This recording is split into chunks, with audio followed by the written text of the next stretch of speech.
All right. I'm playing Starfield right now. And I wanted to talk about my first RPG experience and how I got into RPG games. It's a weird thing because I've seen a lot of people shit on Bethesda for doing minimum in their games. Every subsequent release, they really every subsequent release of RPG games that they do, they tone down the difficulty of RPG aspect of the games to a point that is brain dead. You can play it. Everyone can play an RPG. Like RPG fan base thinks that their RPG games need to be complicated to a point that it's only could be played by nerds. Only nerds can understand the systems in the games. Like I think Witcher 3 mutation system is one of the best examples. Witcher 3 mutation system look complicated to a regular player or someone who'd enjoy like a first-person shooter. It looks complicated, but for someone like me or someone like the RPG fans that know how the numbers works, how critical stuff like people that who know this kind of genre, it's not a big deal to us because I know what mutation to put and how the mutation system works. But for someone like new players, they don't know how to do it. So in a way that I thought when I was a kid, when I was young, again, first of all, English isn't my first language, so I really didn't understand a lot of the English stuff in it, but I did understand most of it, not all of it. So English wasn't my first thing. So I really hated games where I have to talk to NPCs for a long time just to get to a point that I could just kill stuff, shoot stuff, do something. Action was my thing. Action gameplay was the thing that spiked my interest. So I was into games like Call of Duty, Battlefield. Those were the franchise games I played. The game that I played next was GTA 3. My first ever game that I played with a mouse and keyboard was IGI 1. Project I'm Going In 1. And then I played another Need for Speed game. I don't remember its name, probably Underground. And I played it on someone else's computer. Like when we were kids, like we had like this one house, one like he's older than me, like 5 years, 6 years older than me. Their family bought them a computer, and they were like two brothers and one sister. All of them are older than me, and they brought the computer for their like daily works and stuff like that. But they had games on it. Like me and few of my friends, we were very young. We used to go to the house to, watch that elder guy. He played games. Like we go there to watch them play games. One day he was like, "Do you want to play?" And I was like, "Can I?" And he was like, "Yeah, sure, go for it." And he taught me how to hold the mouse, the keyboard, and everything. And he told me what buttons to press. It used to be arrow keys before it became WASD. It used to be arrow keys. So he told me that this button like point me the up key and told me that it's go up and down, how to mouse work. The first game I played was IGI and I loved it. And I played for like 30 minutes before he came back and asked the computer back. So I had to give it him. And he also had another game, Need for Speed. I don't remember which one. In my mind, as far as I can say, it's Underground 1 or 2, something like that. Probably Underground 1, because I'm talking like way back, like in 2000, like probably 6 or something. I don't remember. Maybe 2008. Yeah, 2000, not 2008, 2006 or 2005. This is the years I'm talking about. I was very young. I'm 25 now, so I was born into 1998. I'm 25 now. That's very young when I'm talking about here. So, what I'm talking about here. So I used to play the game and I loved it to a point that I thought that games in a way make a lot of sense for me when it's action involved. So game make me sense. So they also had Grand Theft Auto 3 installed, and I go there, play Grand Theft Auto, and like we used to have like me and another like two friends were there like playing games. We had each of us had like separate save files, Like I go in, load my save file, play a mission, and then go back home, come the next day, play my save file. That's how I used to play games, all right? And I liked it. I liked the gaming idea. Then I was like, in one day, I was with my mom. We were watching something. I gave her the, I just, dropped the idea of we buying a computer. She was like, she really didn't like me going to those houses, their houses, house to play games. Other people's house, there are like few computers there, in my neighborhood. My mom didn't like me going there to play games. So she was like, she didn't told me anything, and she was like, I'm gonna surprise you. And she bought me a computer, very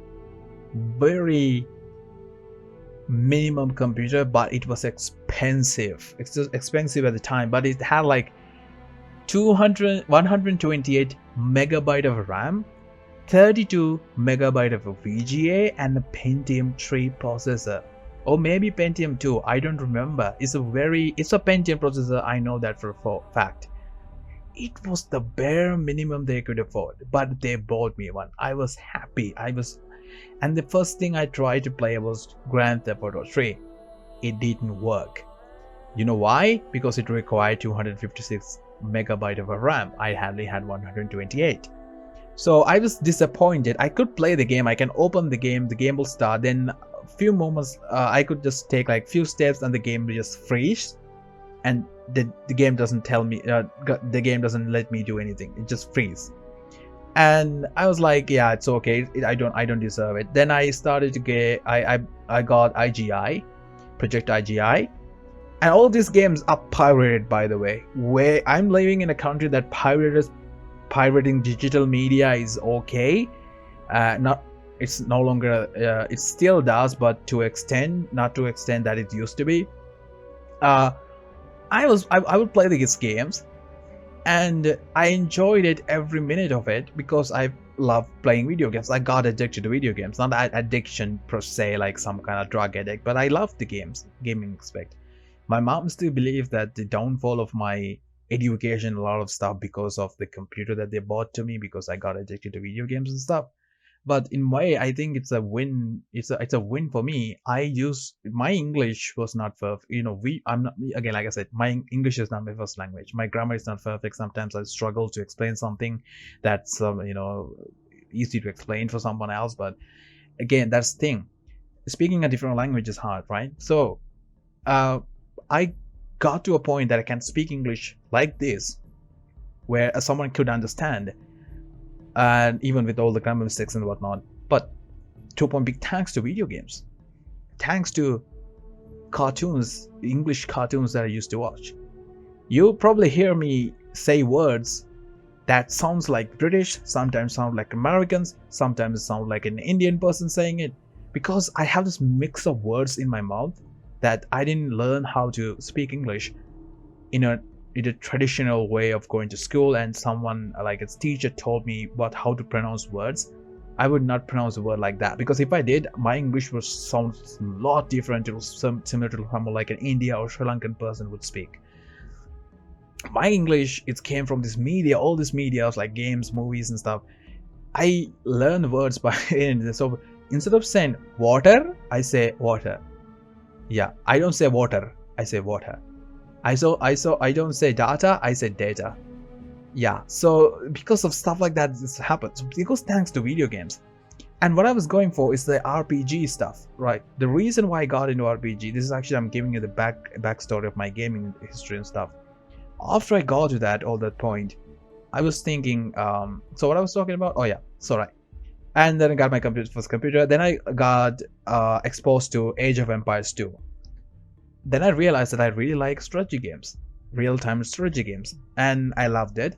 I got another computer upgrade, which was a laptop, to be a laptop. Got 3 GB RAM and maybe like a 2 GB RAM and 1 GB VGA of Intel HD, and it was onboard VGA. It was not perfect, and I started to play all the games that I couldn't play on my older PC.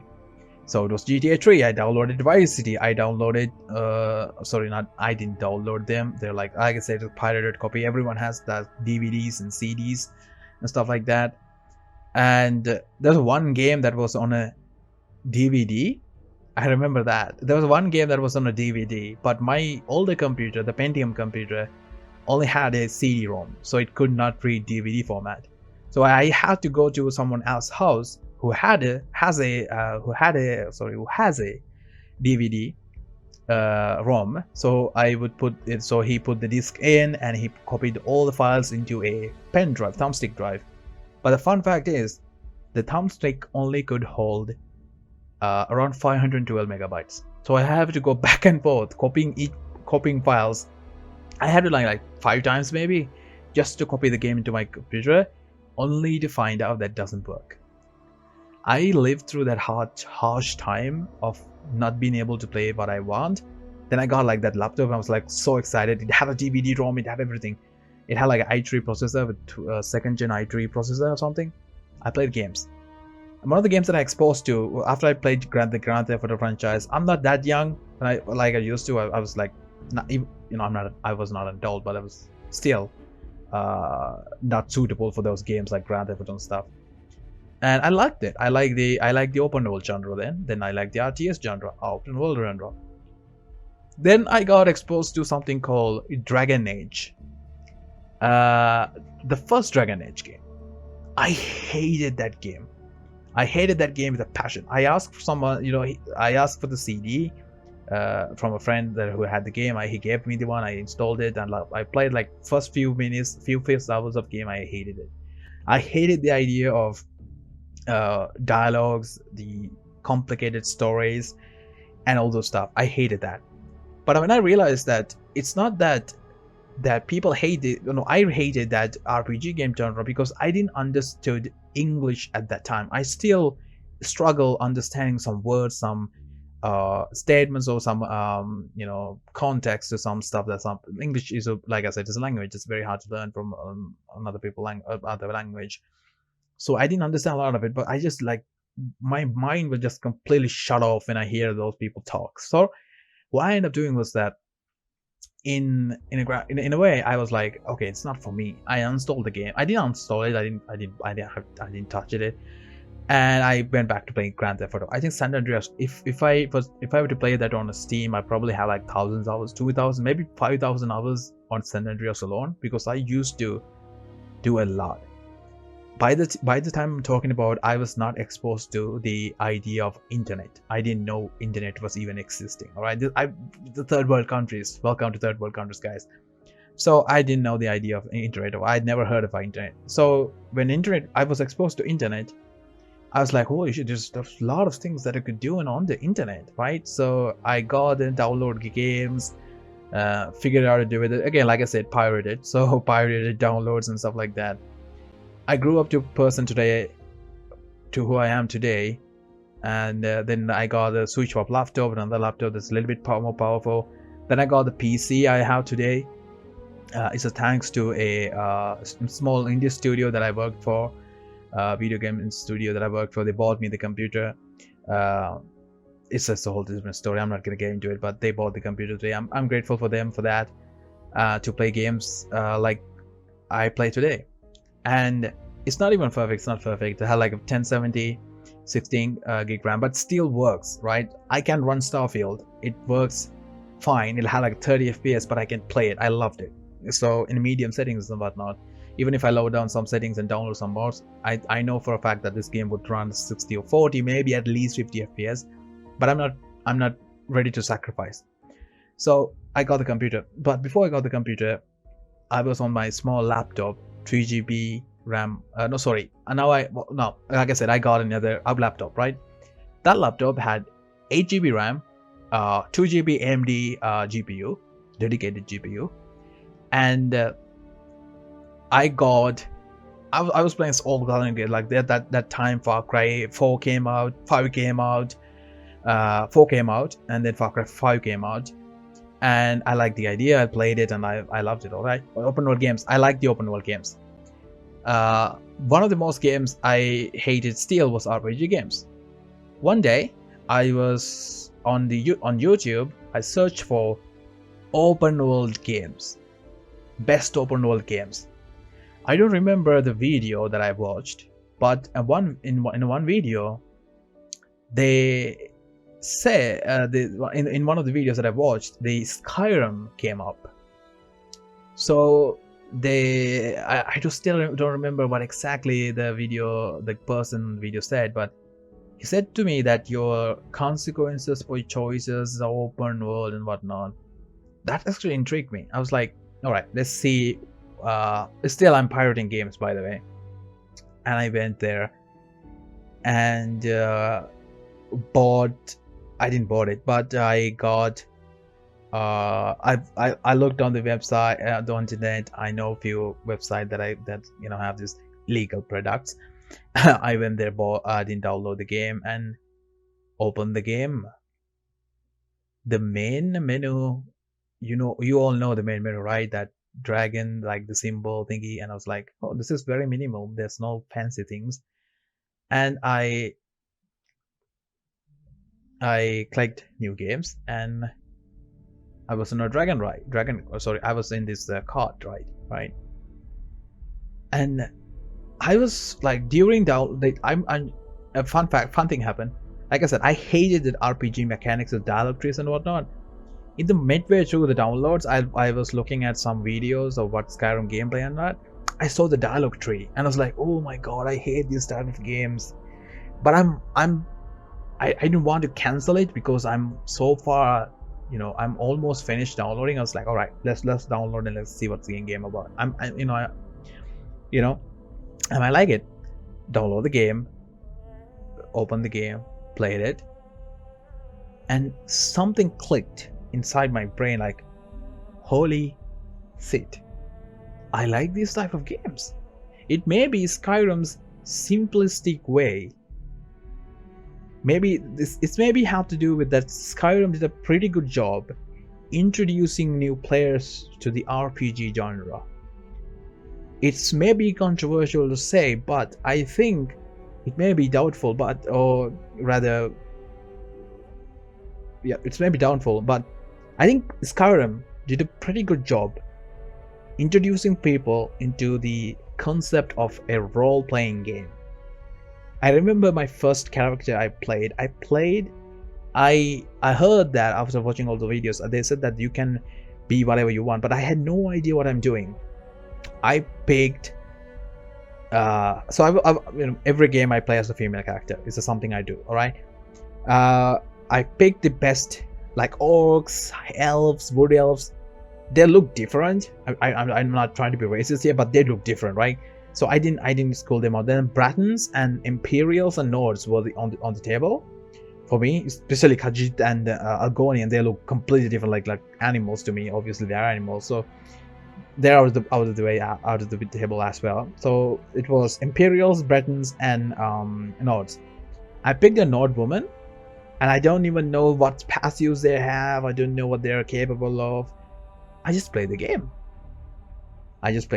I was invested at the time of playing that game. I knew a little bit about English. I understood a lot of the English. I was at a point that I could speak English. Like I was matured, if you could say that.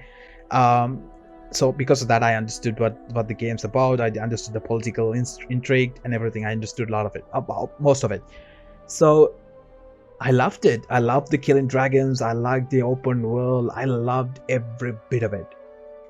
That's the first game I played, and I obviously pirated version of it, but I liked it, and I was like realized that I figured it out, or actually I found out about this game studio called Bethesda Game Studios, and I was like, all right, these guys make games. Let's explore more. Elder Scrolls franchise. I was exposed to Elder Scrolls franchise. Then I played Oblivion again, and I loved it. I liked the Oblivion, even though combat was clunky. I played Morrowind. I liked it. I loved Morrowind. I played Fallout 3. That's the first Fallout game I played. I loved it. Fallout New Vegas. I adore it. It's phenomenal. Fallout New Vegas phenomenal. Even though it's not developed by Bethesda, but still, you get the idea. But then I played Fallout. Then I was excited for Fallout 4. But At that time, my laptop wasn't able to run Fallout 4. So I was disappointed by it. I'm not talking about the 8 GB RAM version. I still have my 3 GB RAM one, right? So I was disappointed, but excited nonetheless. By the time I played Fallout 4, I played Fallout 4 like maybe 4 years after, in 2000, maybe 5 years after, maybe 5 years after. It was released in 2014. And dude, I loved it. Fallout 4, I loved it. And the exposure that I got from Bethesda game, that I'm so grateful for that. Like, even though people hate Bethesda with a passion, some people really hate. So some people complain about this Starfield, this main menu stuff, right? It's simplistic in a way. People, this small icon here, people hated that stuff. Like, people wanted this complex stuff, but I really like their intriguing, like this simple design they have going for the game. And I loved it, every minute of it. Every Bethesda game I played, as I loved it. I was so goddamn excited for Starfield. And Fallout 76 was a disappointment, but still, I have the game. I bought the game. I bought it day one. I bought it Fallout 76 day one. Got disappointed by the game. Refunded it. And I bought it like not recently, maybe like 2 years ago. I bought it again. It was on sale for like $4 or something. I bought it. Like, I heard that game got better, like, see, and I loved it. It's now better as it was used to be. So I loved it, and I like the idea of that. But so intriguingly, I like every Bethesda game because the creation engine is so familiar to me, because I played all of their like major RPG releases, not all their older titles like Terminator stuff. So creation engine is very familiar to me. So I don't find all the janks that come with the creation engine, like weird face models, like NPC mode, stuff like that. I don't find it offensive. I don't find it weird, because I'm used to it, right? But I can see someone that comes to these games expecting all these AAA games with, even not AAA games, like Baldur's Gate 3 was not a AAA, it's a AA game. So even something like that have like better facial animations and expressions, and come to Starfield, which is from like a AAA developer from under Bethesda Studios and Microsoft. And I understand, but I loved it. The Starfield, the reason why but Starfield is a completely different beast. Sometimes I like it, sometimes I hate it, sometimes I feel disappointed. But overall, I loved it. The RPG games that I played for the longest time, like games like Witcher, was one of the next games that I really freaking loved was Witcher. The third one, Wild Hunt. I played the first one and second one after I completed the third one. I love them too, the first and second one. But I loved the third one, man. I loved it. I played it like a religious person would. I would not sleep. I would miss out school. I would miss out some of my responsibilities. I was hooked, addicted. But I loved it. And when I heard the Cyberpunk 2077 is coming out, I was excited. I didn't buy the game. One of my friends' family shared the game to me, so I can download and play, because CD Projekt Red games doesn't have any DRMs. At that time, I was financially broken, so I couldn't buy the game. So he gave me the family share. His family shared his Steam account, so I could download and play. So I didn't have to worry about. So I could get all the updates too. So if I were to download like from like a sketchy pirated website, I would have to, I wouldn't be able to update the game. So through Steam, I can do it. It's a legitimate way of doing it. I was disappointed because the story was too damn short. The game was beautiful, but the story was too damn short. Their story would have been much longer. I would love to explore all of it. The game feel like nothing like Witcher. The way storytelling. I'm not talking about features or gameplay looks or whatever. I'm not talking about game. I'm talking about story, right? I hated it, but at the same time I loved it. Now all the updates and stuff like that, I think it's in a good position. I'm excited for the Phantom. I'm excited for the expansion Phantom Liberty. We'll see how that turns out, if my computer can handle it. So I'm playing Starfield at 30 FPS, but still love it, because I don't know. It's not that my fanboy inside me it's not that, but I'm loyal to Bethesda Game Studio because Bethesda Game Studios Skyrim was the first game that got me into RPG games and exposed me to this whole different franchise or genre of video games, not franchise, and I thought was dumb and boring.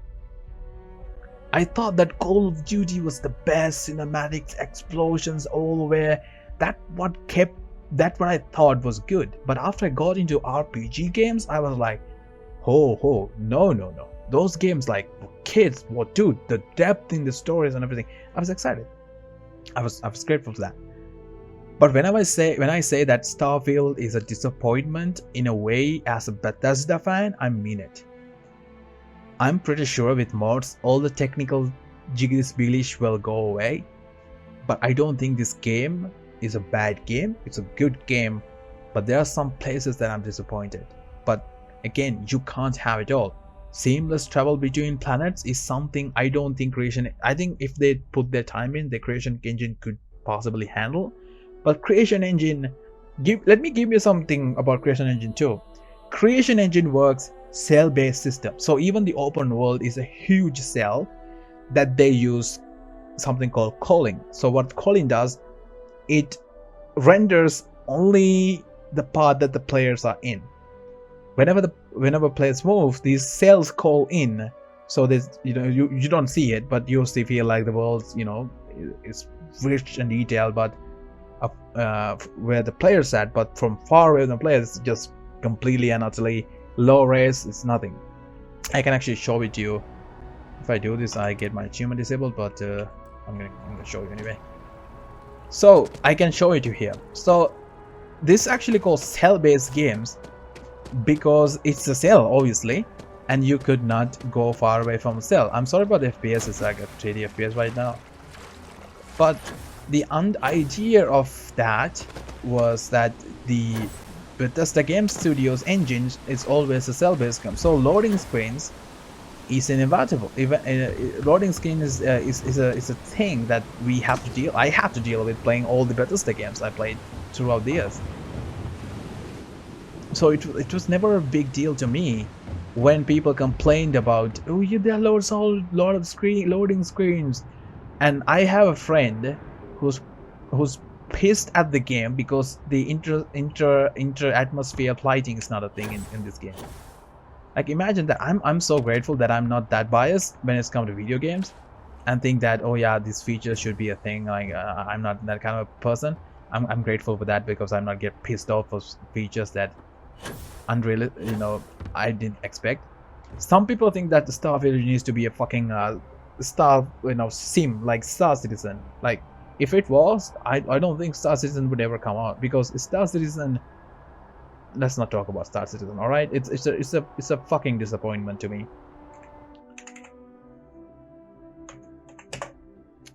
DFC.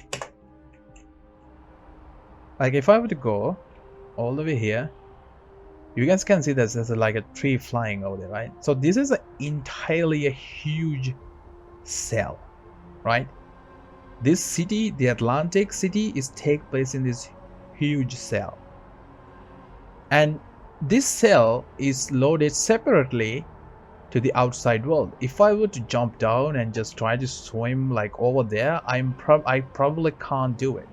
Game will stop me at some point from going over there. You can see that that area is not even finished. It's not because I'm too far away. Let's see if it's because if I'm too far away. It probably is. But you can see this area is very low res. This is how Bethesda engine always worked. This is how it works. Games engines like Unreal Engine has this. Yeah, this area is not finished. This area is not even a part of the area because you can't see it. I understood this. I understood the limitation of creation engine. So do I think that Bethesda engine should change the engine? Yeah, definitely, probably. Or invest more time into development of a better engine. I think that's something they should do. And because of the limitation of this engine, we have to face loading screens. Now, the scope of this game is big. It's amazing. like Bethesda, the creation engine struggled to load like a small like a map like Fallout 4 map or Skyrim map to begin with, having an entire like 10,000 planets systems with like not 10,000 planets, 1,000 planets with like a lot of planets. The idea was fucking amazing, right? But in grand scheme of things, like I said, it's for some people that comes to the Bethesda Game Studios, there are people that comes into this game because it's a space, it's take place in space. I can see this stuff is flying, right? That people that come into this game because it has space in it. A lot of like space simulation fans coming into this game expecting a space simulation game. It's not. Like, I have this one friend that is very like, he was like, even if they gave this game for free, I'm not gonna play it. I'm not in that mentality to like, what the fuck, come on, grow up. It's not a space simulation game, so I don't mind that. A lot of people should not do it. Like, it's an RPG game set on space. Like, nobody complained about Mass Effect not allowing you to travel seamlessly between planets? Or did anyone did that? No, Dead Space is a horror game and it's take place in space. Did any of you complain that Isaac can't, fucking pilot a ship? No, each of these games has its own genre, so people need to understand that they have to keep the expectation low. But I don't excuse Bethesda for the poor quality of things they've done. Like, facial expression is, oh god, I don't even want to talk about facial expression. Bethesda, again, I can't just say that, oh yeah, Bethesda game used to have that janky face animations, and I can't excuse them because they've been using this engine for like 2 decades, maybe, give or take, and they could have improved upon it. I'm pretty sure it's currently bugged. The facial animations are currently bugged. They're probably gonna fix it sometime. As you can see, this is like very low detail. You can see here. So yeah, this area is not finished. So I'm currently in a cell, and that's why this area is not even loaded. So you have to understand that in a way, this is the limitation of the engine. The engine can't do like massive stuff. That city thing there, it looks big, but it gives you the illusion of of the scale, but it's not that big. It's not that big. If you were to land on somewhere on this planet and try to look that place, you can't, because that instant there, that entire city, Atlantic, it's just separate instant. It's a separate cell. This is actually even true for like starships. So starships interiors are also different cell that you go inside, and then the starship loaded outside of another instance. Damn, those starships so loud. It's very hard to land it like very silently. So as I'm talking, I'm just dragging my camera here to show you that what's beyond Starfield, Atlantic City. There is. It's nothing here. This is not even a planet. Let's see how far I can go. So yeah, this is actually what I was talking about. So it's not that a big deal. That I'm gonna stop here. There's actually no point of going too far. So let's go up. It's not in a way that people upset about things like this. I'm not that kind of a picky person. Whenever that person I talked about talk shit about this game because it doesn't have atmospheric fighting, like, oh, it doesn't have atmospheric fighting, doesn't have planets to travel through. It's like, come on, dude, grow up. It's not an RPG. It's an RPG game. It's not a space simulation game. Even their space simulation, they expect Star Citizen out of Starfield because it both has stars in it. But no, dude.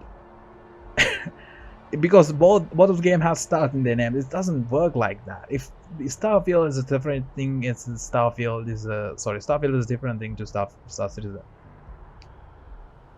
You can see the end there. Let's go. That's the end. Yeah. So it's not this city is not take place in one planet. It's just a huge. I don't understand why there's so much huge and waste space here. They could have just cut this thing down in half and nobody would notice. But it gave you this sense of scale, and this is the entire map. You can see the edges. You can see the edge. So this is how the Bethesda engine always worked. And whenever they said that, yeah, this game had a lot of planets, I knew that loading screen is gonna be a thing, because I thought that no way Bethesda figured out a way to seamlessly load levels. Now did they? No.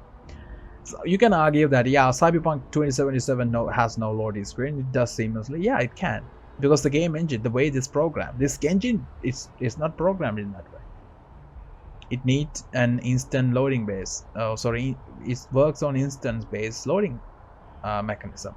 So that's why it needs instant loading. I really want to go the edge of it, the dark part of the Sidus, but as it's reminded me of Lion Kings. When Simba asks his dad what that dark part is. So I'm going as far as I can up, and so this is the map, entire map. You can see the entire Atlantic map. This is all of it, all to it. Is it fully rendered? It's fair? No, it's not. It probably is, but I don't know. I can't make the camera fast. I can, but I don't remember the console command for it. So without further ado, let's go back. Get back. So it is what it is. So thank you if you watched this video and thought to myself like, who the hell is talking while in Starfield main menu. I wanted to talk about it because I thought that when people talk shit about Bethesda because they are disappointed, their expectation for this game was a space simulation game, and they got disappointed because it doesn't have any simulation aspect of it, it's dumb. But if you expect an RPG game and it doesn't have any RPG aspect that you expected, and you shit about that, I'm all for it. This game doesn't have a lot of stuff that I thought that it would, in it. But comparing this game to Fallout 76, let's exclude Fallout 76, all right? But still an RPG game, but let's exclude that, all right? It's an online game, so there are things that a normal single player can. There are limitations that normal single player games can do, right? Comparing Star Citizen to Fallout 4 and the storytelling in Fallout 4 and Skyrim, Fallout 4, it has improved significantly. In Skyrim, most of your choices had minimum bare minimum I'm talking about most of the side quests, right? Most of the side quests had like bare minimum consequences for your actions. Fallout 4 had the same issue. So I'm not talking about the mainline story quests, because main storylines are scripted to work like that, right? But Starfield, there are a lot of stuff you can do. Like there's this one quest from Raiju Corporation that I played. I don't remember what was that. This one here. Raijun Industries. This entire quest line is about corporate espionage, sabotaging, and stealth. There are so many choices you could make. There's choices that have impactful consequences, and also you could make decisions on the corporate head and corporate overlord to decide which one should be the CEO. There's this mall inside, what's going on about that, and who you should, I'm not gonna spoil the storyline, but it's an interesting story. I thought that it was miles better than what we used to get from like Brotherhood quest line from Skyrim. It was pathetic. No matter what you do, you don't get any different outcome. In this quest line, I thought that Raijun was like the Dark Brotherhood, because there's a lot of stealth involved, because you have to do things secretly, and it's like Raijun is like the Dark Brotherhood of Starfield, right? But this storyline, this quest line has so much depth and in depth to it than let's just say something like Skyrim, like the Dark Brotherhood quest line. So I think they have improved storytelling wise. The main storyline is a hit or miss. It's missed for me. I don't like it. I don't like the this magical thingy that I'm going for, the artifacts. It's not even. I don't even consider main storyline even worth it. just go through it, finish it to get the new game plus, because when you go to get new game plus, and when that's when the game starts. Yeah, this is actually one of those odd games that you have to rush to the main storyline, and then you should go to, then you unlock a new game plus that you can do more with it, which is pretty weird, but yeah, whatever. So thank you for watching. If you did watch it, this is my rant. It's not a rant, it's just story. What this video is, that it's me talking about my past life, what I thought about video games in general, and how I got into RPG games because of Skyrim. Then how I explored other RPG games and fell in love with those because I got that initial guiding from Skyrim, because it was a very easy game to get in, and how I fell in love with Bethesda as a game studio. For I don't know why I fell in love with them as a game studio, because they do a lot of bullshit. But I like Bethesda games for that, but that doesn't cloud my judgment of a video game that Bethesda released, especially Bethesda Game Studio made, right? I'm not talking about the publisher. Bethesda Game Studio, like Fallout and stuff. Whenever next Elder Scrolls come out, Elder Scrolls 6, I expect the game to be seamless, and I expect the game to have so much advanced technology than this game currently having. This is good. Having a billion systems, or not billion, 1,000 systems with like 10,000 of planets is good. It's a good, but still it's a system-based game. Still use the same tech, same engine. It gives you the illusion of scale, but I'm okay with it. It's an RPG game. I did not expect anything more. Ship combat, again, hit or miss. I like it, but sometimes I like it, sometimes I hate it, but it is what it is. Okay, like I said, thank you guys for watching. Hope you guys enjoyed it, or actually thought it was frustrating. If you like it, disliked it, but I don't care. Again, sorry about my English. Again, like I said, my English is my first language. I try my best. And it's very hard to speak a different language, especially without a script. So I'll probably do a video on I'll probably make a video on how this stuff work here, because I thought to myself, like, this system is like completely different, like the perk system from previous Bethesda game. Like I said, this is actually an improvement. This is a huge improvement. Not huge, but this is an improvement from the previous lackluster skill trees. This one's good. So yeah, I might do a video on how this stuff works. Maybe, I don't know. I'm trying to do a YouTube, but it hurts to do YouTube videos and be successful in this day and age. If you guys want to support, leave a subscribe. You know, if I reach like 10,000 subs, I might be able to monetize my channel and like small amount for my videos. I would really appreciate that. Thank you guys, and bye.